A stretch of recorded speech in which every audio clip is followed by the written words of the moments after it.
Αλήθεια, ποιος δικαιούται να αμφιβάλλει ότι στον πόντο το Θείο εθριάμευσε. Οι άνθρωποι του πόντου με τον ιδρώτα του προσώπου τους κατέστησαν τον ορισμό των ουσιαστικών από την ύλη ίσα με το πνεύμα, βαθύπλουτο σε νοήματα, ικανά να παιδαγωγήσουν γενναίες γενεών ατελεύτητες. Πώς λοιπόν να μην αναφωνήσει ο ποιητής?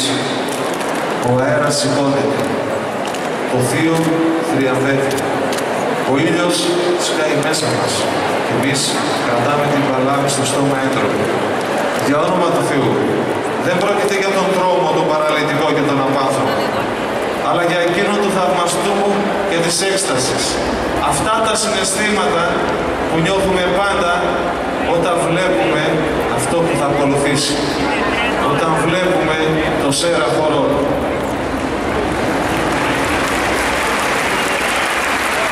Σέραχος, στη λύρα ο Νίκος Κοταρίδης, στον ταούλιο Πόλης Σταματίδης, στον τραγούδι ο Τάσος Βαρκαρίδης και στην Απαγγελία η Κατερίνα Πουτακίδη. Συντονιστής χοροδιδάσκαλος